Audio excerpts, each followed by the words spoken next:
những cái mô hình kinh doanh thì nó sẽ càng ngày nó sẽ càng mình nghĩ nó sẽ vẫn hoạt động tốt thôi, vì nếu các bạn không tuân thủ kỷ luật một lần nữa thì các bạn đang làm giàu cho chính những cái quỹ này.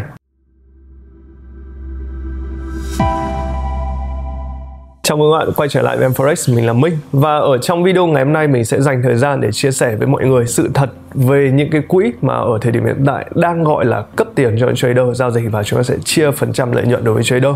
Vậy thì đằng sau những cái quỹ đó, mô hình kinh doanh của họ là gì, nguồn tiền của họ đến từ đâu, liệu rằng những quỹ này có phải những cái mô hình lừa đảo ở trong thời điểm hiện tại hay không? Tại sao mình lại dành thời gian mình muốn chia sẻ những cái này với bạn? Bởi vì đến thời điểm này thì có rất nhiều những câu hỏi, và những câu hỏi đến từ những cái bạn member mới khi các bạn mới tìm hiểu vào cái lĩnh vực này, với cái lĩnh vực trade quỹ này, thì mình sẽ đọc một cái câu hỏi mà mình nhận được từ cái bạn member của mình trong tuần vừa rồi. Anh Minh ơi, cho em hỏi về quỹ FTMO là tại sao quỹ này lại sẵn sàng cho mình giao dịch với số vốn lớn như vậy, khi chỉ cần bỏ ra một số vốn nhỏ và làm một số bài kiểm tra khá là dễ, trong khi người ta lại sẵn sàng chịu phần lớn rủi ro về phía mình. Em thấy hơi lo ngại về vấn đề này, và liệu rằng nó có phải là một biến tướng của hình thức lừa đảo hay không? Mong anh giải đáp, và nếu có thể khi hết quá trình giao dịch thì anh có thể làm một video nhận tiền của quỹ được không? Tại em thấy tài khoản giao dịch quỹ và sau khi thực hiện thử thách là một cái tài khoản demo. Vậy thì chúng ta sẽ bắt đầu cái câu trả lời của mình từ đây. Mình sẽ trả lời ngược từ dưới lên và mình sẽ trả lời từng ý của cái câu hỏi này. Thứ nhất là về cái video mà làm về việc nhận tiền từ quỹ, thì ở thời điểm hiện tại mình có một cái video mình làm về việc nhận tiền từ quỹ FTMO. Cái video bao gồm những cái bước từ những cái bước đi đầu tiên, ví dụ các bạn đăng ký như thế nào, các bạn nhận email login tài khoản vòng 1, vòng 2 như thế nào, những cái mail thông báo đến ngày chia tiền như thế nào, và khi họ xử lý những cái lệnh rút tiền của bạn thì nó sẽ có những cái bước như thế nào. Thì mình đã làm cái video đó rồi, và như ở trên màn hình các bạn đã thấy. Nếu các bạn chưa xem lại thì các bạn thể tìm đúng tên của cái video đó, hoặc là nếu các bạn quá là lười để các bạn tìm thì mình có để cái phần dưới mô tả video này cái link đến cái video mà mình rút được tiền và được cấp quỹ ở FTMO để cho bạn có thể tham khảo về những cái bước đó. Và đến đây thì chúng ta sẽ quay trở lại với cái câu hỏi, và chúng ta sẽ quay trở lại với cái ý chính, cái ý đầu tiên thì đúng hơn của cái câu hỏi này.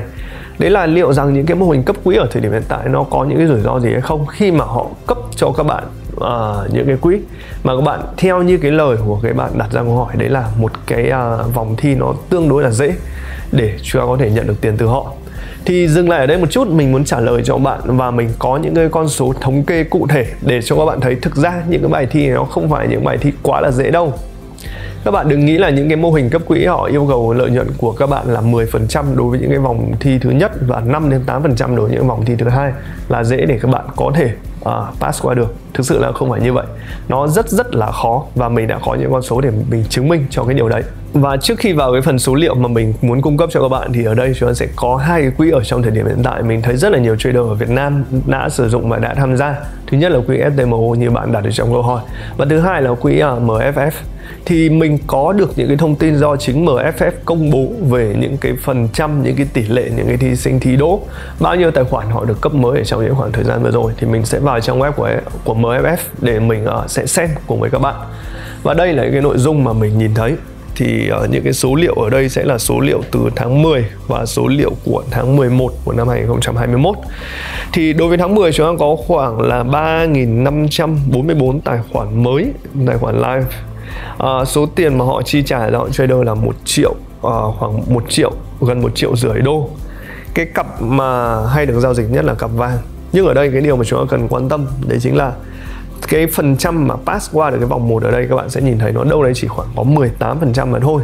Pass qua vòng 2 thì là khoảng 31% của những cái người pass qua vòng 1, tức là 31% của 18%.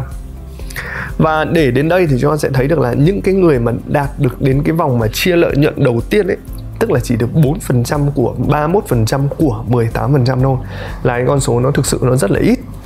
Đến tháng 11 thì cái số tài khoản đăng ký đã nhiều hơn, nó là khoảng 5.718 tài khoản. Số tiền mà chi trả cho trader cũng nhiều hơn là khoảng 2,8 triệu đô. Cặp giao dịch nhiều nhất vẫn là cặp vàng. Nhưng ở đây các bạn sẽ thấy là số người pass qua vòng 1 ở đây nó chỉ giảm còn 10%. Số người pass qua vòng 2 là 24%, và 24% so với của cái tháng trước là 31%. Xong sau đấy thì số người mà đạt được cái vòng mà chia lợi nhuận phần đầu tiên nó chỉ là 3%, 3% của 24% của 10, thay vì của tháng trước đấy là 4% của 31 của 18. Thì đây là hai con số của hai cái tháng mà các bạn có thể để ý và các bạn có thể nhìn thấy được ở đây. Còn đến với cái con số của cái thời điểm gần nhất mà họ công bố, tức là trong cái thời điểm tháng 2 vừa rồi, thì các bạn sẽ thấy con số như sau. Đối với tháng 2 thì cái số tiền mà họ chi trả nó đã lên đến 6 triệu đô. Và cái số tài khoản được cấp đối với những cái trader pass qua những cái vòng thi đấy là khoảng 7.000 tài khoản. Nhưng ở đây chúng ta sẽ dừng lại một chút, chúng ta sẽ chỉ có khoảng 31% pass qua vòng 1 và 14% pass qua cái vòng 2 mà thôi. Và mình sẽ làm lại thành một cái bảng tổng hợp để cho các bạn dễ nhìn hơn về những cái con số này. Vậy thì sau khi các bạn nhìn con số vừa xong thì mình tin chắc là các bạn sẽ đồng ý với mình. Thực ra những cái bài thi nó không phải là dễ đâu, mà nó thậm chí còn khó, và nó khó hơn rất là nhiều so với các cái việc mà các bạn chơi hàng ngày. Bởi vì nó có những quy tắc rất là chặt chẽ về việc tổng số lỗ tối đa trong ngày. Đây cái điều khoản mình nghĩ là nó sẽ khó nhất và nhiều người bị thua ở trong cái điều khoản này nhất. Và chính vì thế thì từ cái điểm này các bạn sẽ nhìn ra được cái mô hình kinh doanh của họ nó sẽ đến từ cái việc gì, và cái dòng tiền của họ sẽ đến phần nhiều từ những cái việc gì. Thì câu trả lời ở đây nó sẽ dẫn đến cái phần thứ hai, nó sẽ là cái mô hình kinh doanh của FTMO hoặc cái mô hình kinh doanh MFS. Nó sẽ đến từ cái việc là phần lớn cái dòng tiền vào của họ sẽ đến từ cái việc là thu phí của những cái trader mà chúng ta sẽ thi. Cái này các bạn sẽ lấy một con số mà mình nghĩ nó rất là dễ để các bạn hình dung thôi. Đấy, chúng ta sẽ lấy là cái con số là pass qua vòng 1 là khoảng 20 đến khoảng 30% pass qua vòng 1. Tức là cứ 10 người thi thì các bạn chỉ có khoảng 2 đến 3 người các bạn đỗ qua đến vòng 1. Và sau đấy thì sẽ chỉ có khoảng 15 đến 20% của cái vòng 1 đấy các bạn đỗ qua được vòng sau. Tiếp sau đấy nữa thì sao, là bạn chỉ có khoảng 3 đến 4% sau khi đỗ vòng 2 bạn chia được vòng chia lợi nhuận. Thì thực tế cái con số mà được chia lợi nhuận nó rất là ít, nó so với cái việc mà tiền phí của họ thu được. 10 người thì gần như họ sẽ thu được đến 9 đồng đến 9 đồng rưỡi của cái tiền phí của 9 cái người đó, 9 đến 9 người rưỡi. Thì cái phần đó thì chắc chắn là một con số nó rất là lớn rồi. Và hiển nhiên khi mà họ có những cái số tiền đấy thì cái mô hình này nó vẫn tiếp tục nó được duy trì. Bởi vì sao? Cái dòng tiền nó gần như là một cái kèo mà nó chắc ăn, đúng không? Bạn đang tổ chức ra một cái game mà đi vào đấy, theo những cái gì họ công bố thì chỉ có khoảng 1 người, 2 người và nhiều nhất là khoảng 3 người có thể pass qua được những cái vòng đó và đến những cái vòng mà chia lợi nhuận chính thức. Và đây những con số mà do MFF công bố thì mình đánh giá là với FTMO thì nó sẽ một con số nó tương tự như vậy. Và với một cái mô hình kinh doanh, với một cái business model mình thấy nó cũng xem nó sẽ giống nhau. Thì đến đây chúng ta sẽ thấy họ có dòng tiền mà nó sẽ rất là ổn định tháng này qua tháng khác, và nó thể hiện qua những con số đó là số tài khoản mới nó được đăng ký, được cấp quỹ nó sẽ tăng lên, số tài khoản, số tiền mà họ chi trả nhiều lên, chứng tỏ là cái mô hình kinh doanh họ vẫn đang mở rộng và họ có đủ tiền để họ chi ra, thì họ sẽ kiếm được hơn rất là nhiều so với cái số tiền đó. Đấy là một cái điều hiển nhiên. Cái thứ hai nữa, khi mà cái mô hình này các bạn nhìn sâu hơn vào cái việc này thì nó sẽ có một cái nhược điểm, nhưng cái nhược điểm này dành cho trader, bởi vì nó có những cái rủi ro rất là lớn về cái mặt gọi là quản lý cảm xúc, quản lý tâm lý. Và lại một lần nữa mình sẽ quay trở lại MFF để cho các bạn nhìn thấy những cái thông tin họ công bố về cách giao dịch của trader khi họ tham gia vào những quỹ này, và họ sẽ có những cái rủi ro như thế nào. Ở đây như ở trên màn hình thì bạn nhìn thấy là có 60% trader thì không sử dụng stop loss và có khả năng sẽ cháy tài khoản. Những cái trader mà có thể đến cái vòng trả tiền thứ tư thì có cái hệ thống giao dịch mà quản lý rủi ro của họ là thua lỗ ở dưới 3% trong bất cứ cái ngày nào. Những cái trader mà có khả năng tạo ra lợi nhuận thì sẽ tham gia vào thị trường ít hơn 4 tiếng một ngày. Những cái trader tạo ra lợi nhuận nhiều nhất thì không giữ lệnh qua đêm, tức là họ chỉ đánh day trading thôi. Bên cạnh đấy nữa là gì? Những cái trader mà hold lệnh qua tuần thì có 60% là sẽ thua hoặc là sẽ mất cái tài khoản của họ. Khi mà thị trường biến động thì rất là nhiều trader thua bởi vì thiếu trong cái sự tuân thủ cái nguyên tắc mà họ đặt ra. Rồi nếu mà cái sự mà biến động nó xảy ra nó dài hạn thì nó gần như một cuộc tắm máu của những cái lệnh giao dịch mà họ đặt. Chỉ có 5 trader là đến được cái vòng thứ 8, cái vòng chi trả tiền thứ 8. Và những cái trader này thì trade theo một cách gọi là mình nghĩ là một cái cách an toàn, là một cái từ dịch ở đây phù hợp nhất, cho đến khi mà họ được chi trả. những cái lệnh của họ thì họ không để bao giờ vượt quá cái rủi ro là 2% một ngày, và họ sẽ nghỉ khi họ đạt đến mức là 4 đến 8% lợi nhuận một ngày. Tất cả những trader mà nhận được cái chi trả thì đã mất cái tài khoản của họ trong vòng 3 tuần bởi vì vượt quá cái mức mà rủi ro cho phép. Vậy thì một lần nữa những con số ở đây nó chứng tỏ cho các bạn thấy khi mà các bạn chơi quỹ nó sẽ có những cái rủi ro rất là lớn về mặt trader. Bởi vì sao? Các bạn không sử dụng stop loss này, các bạn giữ lệnh qua tuần này, các bạn giữ lệnh qua đêm này, các bạn không tuân thủ kỷ luật của bản thân này, các bạn gồng lệnh này, nó có những cuộc tắm máu. Đấy là những con số thực tế mà họ đã công bố với các bạn. Và nếu các bạn nhìn đi nhìn lại một lần nữa trong tất cả những quá trình mà mình đã trao đổi, những quá trình mình chia sẻ với các bạn, thì tất cả những cái điều này mình luôn đề cao và mình luôn gọi là đặt lên hàng đầu. Về cái việc tuân thủ rủi ro, về cái việc mà giảm thiểu những cái thua lỗ không đáng có, về những cái việc mà giữ lệnh qua tuần, giữ lệnh qua ngày, thì tất cả những cái đấy mình đã nói với các bạn rất là nhiều rồi. Và đây là một cái sự thực mà mình muốn các bạn sẽ nhìn nhận vào. Nếu các bạn không kỷ luật thì khi các bạn đánh vào quỹ thì nó sẽ cái tiền phí các bạn nó sẽ càng tạo ra cái nguồn thu cho những quỹ này thôi. Và chính vì như thế thì những cái mô hình kinh doanh thì nó sẽ càng ngày nó sẽ càng mình nghĩ nó sẽ vẫn hoạt động tốt thôi. Vì nếu các bạn không tuân thủ kỷ luật một lần nữa thì các bạn đang làm giàu cho chính những cái quỹ này. Cái tiếp theo của những quỹ này là nó sẽ tạo ra cho các bạn một cái cảm giác đấy là các bạn khao khát các bạn được chơi cho những quỹ. Thứ nhất là nghe nó có vẻ chuyên nghiệp hơn. Thứ hai nữa là gì? Họ có thể cấp cho các bạn những cái quỹ lớn và các bạn chỉ mất những cái tiền phí thì nó sẽ nhỏ. Và chính những cái điều này một lần nữa nó sẽ thôi thúc các bạn trade quỹ. Và nhiều bạn thì đã bị lệch giữa hai con đường. Thứ nhất là các bạn trade quỹ theo một cách nó không chuyên nghiệp, và thứ hai thì nó đi theo hướng chuyên nghiệp thì mình không nói. Cái việc không chuyên nghiệp đấy là các bạn cứ đánh những quỹ 10.000, 20.000, các bạn cứ thi qua thi lại. Và thậm chí mình biết rất là nhiều bạn, các bạn đã không muốn bắt đầu những quỹ 10.000 nữa bởi vì các bạn nghĩ số tiền rất là nhỏ. Và bạn bắt đầu luôn với quỹ 20.000, 50.000, thậm chí là quỹ 100.000. Xong sau đấy các bạn lại thua. Thì một lần nữa các bạn lại làm giàu thêm cho những cái quỹ đó mà thôi. Và mình tin chắc là nếu các bạn có tổ chức ra được một cái game gì đó như mà họ đang làm thì hiển nhiên cái việc mà các bạn đi lừa đảo những cái người trader, các bạn không trả tiền cho những người trader thì mình nghĩ là không có. Vì các bạn vẫn có tiền cơ mà, đúng không? Chứ các bạn đâu phải là các bạn trader thắng thì các bạn mất tiền, đúng không? Thì đây là hai cái vấn đề nó khác nhau. Các bạn trader thua thì các bạn chủ quỹ các bạn được tiền phí thi. Các bạn trader thắng thì chúng ta sẽ ăn chia cái phần chia đó với các bạn trader. Mặc dù các bạn thấy cái tỷ lệ ăn chia rất là lớn, 80-20, thậm chí là lên đến 90-10. Tức là bạn trader thắng thì bạn lấy được 80-90% tiền lợi nhuận, và cái chủ quỹ nó chỉ lấy 12%. Thì rất là nhiều bạn đặt ra câu hỏi, vậy thì những quỹ nó vận hành từ đâu, tiền nó lấy từ đâu để nó duy trì? Câu trả lời là mình nghĩ đa phần nó sẽ lấy từ cái tiền phí thi. Rồi bây giờ chúng ta sang tiếp cái vấn đề thứ hai. Đấy là tại sao những cái quỹ này, như các bạn đã thấy, khi mà các bạn pass qua cái vòng 1 và pass qua cái vòng 2 ấy, thì cái tài khoản mà họ cấp cho các bạn là cái tài khoản demo chứ nó không phải là cái tài khoản thật.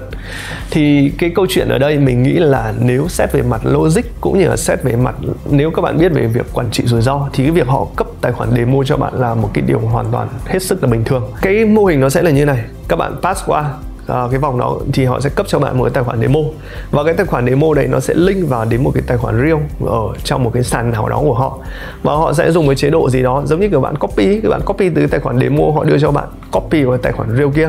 Thì ở đây nó sẽ đứng về mặt quản trị rủi ro thì nó sẽ rất tốt cho những quỹ đấy ở những cái vấn đề như sau. Thứ nhất là trong những trường hợp có rất là nhiều bạn muốn phá hoại, các bạn muốn đánh cháy cái tài khoản của họ, đúng không ạ? Không thể nào họ cấp cho bạn tài khoản nguyên 100.000 đô, sau bạn đánh một cái lệnh bạn không đặt stop loss và làm nguyên thua cái tài khoản 100.000 đô của họ được, thì nó rất là dở và không ai chấp nhận cái điều đấy. Giống như cái việc là bây giờ các bạn đi đầu tư, đúng không ạ? Nhưng bạn đưa cho những cái người mà có thể là có kinh nghiệm nhưng mà chúng ta chưa giao dịch, chúng ta chưa quan hệ lần đầu, thì các bạn sẽ có một cái phương pháp gì để quản lý rủi ro. Thì dựa vào trên những cái phương pháp của các bạn thì ở đây họ đưa cho bạn tài khoản demo là chuyện hết sức bình thường. Thì cái thứ hai nữa là gì? Là đối với tài khoản demo, nếu dù các bạn đánh như là bạn phá như nào thì nó chỉ cháy trong cái phần tiền demo ấy thôi. Còn tài khoản gốc của họ sẽ có những cơ chế để họ tách biệt với những khoản tiền demo đó, và họ sẽ dừng khi mà họ giao dịch được. Vậy thì ở trong cái trường hợp này thì các bạn sẽ thấy là những cái chủ quỹ đó thì họ đâu có cái rủi ro gì nhiều hơn so với việc là họ chỉ thua tối đa cái phần tiền mà họ cho phép các bạn thua thôi. Đấy là 10% của cái tổng số tiền họ cấp. Ví dụ như các bạn đánh tài khoản 10.000 đô thì cái phần thua lỗ tối đa các bạn đạt được nó sẽ là khoảng 1.000 đô. thì 10.000 đô thì họ sẽ chỉ mất là 1.000, đúng không ạ? Nhưng mà chưa dừng lại đấy đâu, nó còn có một cái chỉ số khác nó quan trọng hơn, đấy là daily loss. Và cái daily loss này nó thường ở mức cái 5% và rất là nhiều người bị dính ở phần này. Vậy thì tức là đối với tài khoản 10.000 đô có thể là họ sẽ lỗ 1.000 là tối đa như các bạn nghĩ, đúng không? Nhưng mà thực tế nhiều khi họ chỉ cần lỗ đến 500 là họ đã dừng, họ không cho các bạn giao dịch ở trong tài khoản đấy nữa rồi. Vậy thì đây là cái game mà mình thấy là cái phần thắng nó gần như nó đứng về phía chủ sàn với những cái điều kiện. Nếu các bạn đọc kỹ ở trong tất cả những cái contract, tất cả những cái hợp đồng thi nào thì cái phần mà quản trị rủi ro của cái chủ quỹ đấy nó rất là chặt. Thì họ thua đâu có nhiều, họ thua với mỗi cái deal là 10.000 đô nó cấp cho các bạn, đúng không? Thì họ thua trong khoảng là từ 500 đến khoảng 1.000 đô. Thì đối với mỗi lần cấp quỹ 10.000 đô các bạn sẽ thấy phần lệ phí thi sẽ rơi khoảng từ 170 đến 180 đô đối với FTMO. Thì đây là một cái bài toán đơn giản, mình nghĩ các bạn hoàn toàn có thể nhân lại ra được. Đấy là gì? Chỉ cần số người thua nó bị dính những cái tỷ lệ thua đó mà cũng khá là cao như những con số họ công bố thì chắc chắn cái việc mà cái dòng tiền vào của họ sẽ một cái dòng tiền dương là cái điều dễ hiểu thôi, đúng không? Còn đến cái phần mà chia sẻ lợi nhuận thì cái phần đấy chia được bao nhiêu thì chia, mình nghĩ đấy không phải nguồn thu chính của họ. 80-20 hay là 90-10, thậm chí họ có thể cho bạn 100-100. Nhưng mà tại sao họ không cho cái mức là cho luôn bạn 100 cái phần tiền profit khi mà các bạn tạo ra lợi nhuận, mà nó vẫn duy trì mức là 90-10 với 80-20? Bởi vì mình nghĩ đây là một cái gọi là về mặt logic thì không đúng lắm. Nó gọi là một cái mặt về mặt marketing, và về cái mặt về tâm lý thì nó sẽ tốt hơn. Nếu họ làm ra những cái campaign, những cái chiến dịch là cho các bạn trade, cấp quỹ cho các bạn mà họ chia sẻ lợi nhuận với các bạn 100%, thì bạn sẽ quay ra đặt câu hỏi ngay, đấy là cái phần nguồn thu của họ sẽ dành từ đâu để chia trả cho các bạn. Tại sao cấp quỹ mà chi trả đến tận 100%? Vậy nên họ sẽ duy trì cái mức là 80-20 và duy trì cái mức là 90-10. Thì đấy là những cái mà mình nghĩ là về cái mô hình phía sau để họ có thể cấp quỹ, họ sẽ vận hành. Dòng tiền đến từ đâu? Giống như phân tích một cái dự án, các bạn sẽ phải hiểu cái dòng tiền, nguồn thu của họ đến từ đâu, để dòng tiền vào như thế nào, dòng tiền ra họ sẽ chi trả cho những cái gì, và cái mô hình hoạt động liệu nó có bền vững không, dựa trên những cái tiêu chí đầu vào và đầu ra như chúng ta đã cung cấp. Vậy thì mình thấy tất cả những cái mô hình này trong thời điểm hiện tại ở thị trường Việt Nam thì có rất là nhiều người quan tâm, cũng như có rất là nhiều người muốn tham gia vào những cái hoạt động này. Thì cái điều duy nhất của mình muốn chia sẻ với các bạn ở trong cái video ngày hôm nay, đấy là mình muốn các bạn hiểu rõ được cái mô hình, và mình muốn các bạn hiểu được là nếu các bạn có tham gia vào việc gọi là thi những quỹ này thì mình thấy là các bạn cứ thi, nhưng mà các bạn sẽ cần phải đảm bảo những cái nguyên tắc về rủi ro, cũng như là những nguyên tắc về quản trị, những cái tâm lý, cũng như là những cái kỷ luật của các bạn. Còn để bảo những cái quỹ này họ có chi trả tiền cho bạn hay không thì đến thời điểm hiện tại cũng có những, thực sự cũng có những cái quỹ mà họ đã không chi trả tiền. Nhưng đối với những cái quỹ như là FTMO hoặc là MFF thì dựa trên những cái đánh giá về những cái dòng tiền ra, dòng tiền vào của họ, thì cái khả năng mà không chi trả thì bản thân cá nhân mình đánh giá nó là tương đối là thấp. Và các bạn có thể tham khảo thêm ý kiến của những cái nguồn khác nữa, nhưng mà mình nghĩ rằng nếu chúng ta tham khảo được thêm ý kiến của những cái nơi khác thì các bạn có thể họ có những ý kiến khác với mình, các bạn thể comment lại ở dưới này thì các bạn để chia sẻ thêm với mình để chúng ta hiểu thêm về cái mô hình kinh doanh, cũng như là câu chuyện những quỹ như FTMO hoặc MFF hoặc những quỹ TCF ở trong thời điểm hiện tại. Và đó, đây là những cái điều mình muốn dành câu hỏi, dành thời gian để trả lời và để chia sẻ với các bạn ở trong cái video ngày hôm nay. Và một lần nữa, cảm ơn mọi người luôn dành thời gian theo dõi em Forex, và hẹn gặp lại mọi người trong video lần sau. Xin chào.